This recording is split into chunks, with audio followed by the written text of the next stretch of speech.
Hello. Can we please have a moment for my edges, please?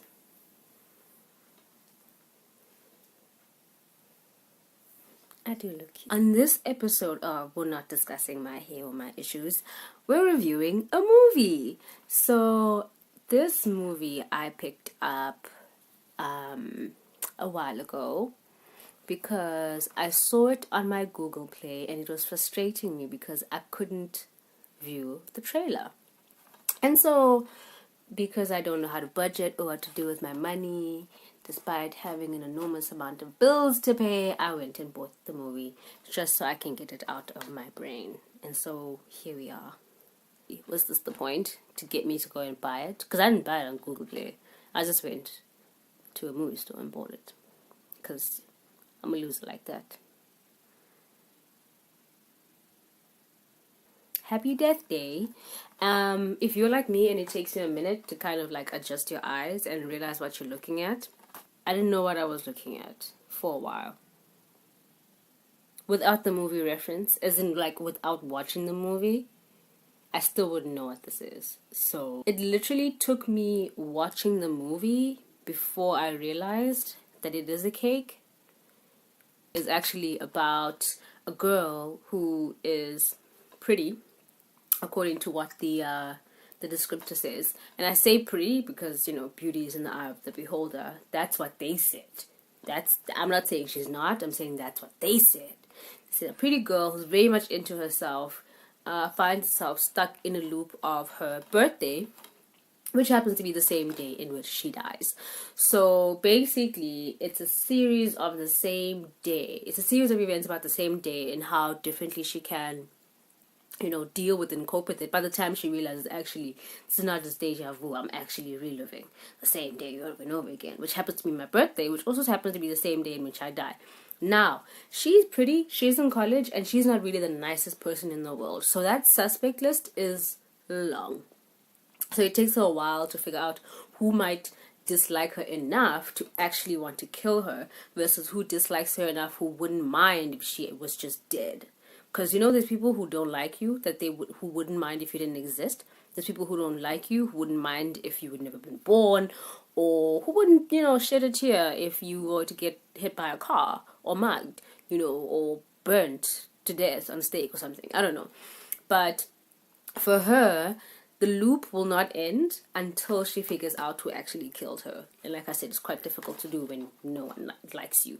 The plot twist, if I can say there is one, is when she thinks she figures out who actually did kill her, and she thinks she figures out why this person did, but lo and behold, that person didn't kill her. So of course she relives the day again, thinking, how could I possibly relive the same day again over and over after I have in fact figured out who did kill me? And throughout this, you know, repetitive day journey, she establishes a relationship with this kid who she never would have expected to have a relationship with, and every day she starts over. And, you know, most days, by the time they do develop a relationship, by the end of the day, so the kid starts to believe her. And by kid, I mean like they're both in college, which is where the movie is set. They're both in college, but, you know, he's tall-ish and lanky. He seems like younger than her. So to me, he's like the kid who believes her story every time she wakes up for the first time in his bed, claiming to have lived this day before, and therefore she knows how this thing is gonna play out. So I guess the real character builder for this movie is when, you know, she actually starts to see, you know, a human being in the kid and not just someone who has to not tell people that she woke up in his bed, in which nothing happened. Spoiler alert. The movie isn't really scary, to be honest. It's scary in the beginning because you know something bad has to happen to her in order for the movie to play out. So it eventually becomes funny. So then she wakes up one day and decides to walk outside naked. She wakes up one day and she's like, you know what? I'm going to figure out who killed me. Like, she goes through several days trying to figure out who killed her. And every time, at the end of the day, the killer basically kills her in different ways because she hasn't figured it out. Like, she tries and goes through this long list of like suspects that she has, and all she finds are like regular people who like don't even actually put that much thought into her, and therefore don't like plot to end her life on her birthday, which in itself is what makes her feel like whoever doesn't like me must really hate me if they're gonna do some Shakespearean poetic shit like kill me on my birthday, because come on now. So the movie toils on, and I guess it reaches a point where it's kind of predictable. But like I said, I bought it because it was annoying me on my Google Play. Like, why don't you guys put up a trailer for this movie?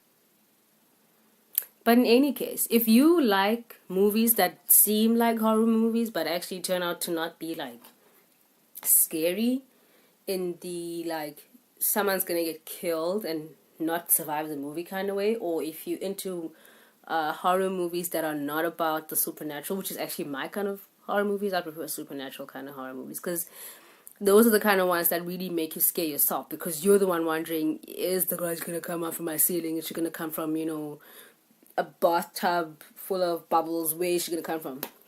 Those are my kind of horror movies. This one didn't really scare me that much. If we were to give it a score out of 5 lip glosses, I'd say 2.5. Because it's entertaining, it's just not scary. And generally when I buy a horror movie, I want to be scared. So, it didn't reach that part. But it is entertaining. It does have an alternate ending, which I'm about to watch. So, I guess that's the upside. And the serial killer that's actually trying to kill her in the movie looks really creepy. Like, that's about the scariest thing in the movie. Like, he wears this baby mask of a baby whose face does this the whole time. Like, that's literally the face that the baby has made. I don't know if you guys can see it from the corner of the screen. That's the baby. Like, look at that baby's face. Isn't that the scariest thing you've ever seen? And his eyes look genuinely happy. Like, he's very happy to be right there about to kill her. That's about the scariest thing in the entire movie. So if you're into things that looks like a horror movie, but turns out to be, you know, a scary-ish misadventure of a college girl trying to realize that there's more to life than just being pretty and mean and obnoxious, which is the typical, you know, Hollywood story when it comes to blondes in horror movies, then, you know, pick it up. Did I buy this on a special? I don't know. So, see you guys next time. Please subscribe, leave a comment. What movie or book do you want me to review? And I will check you later.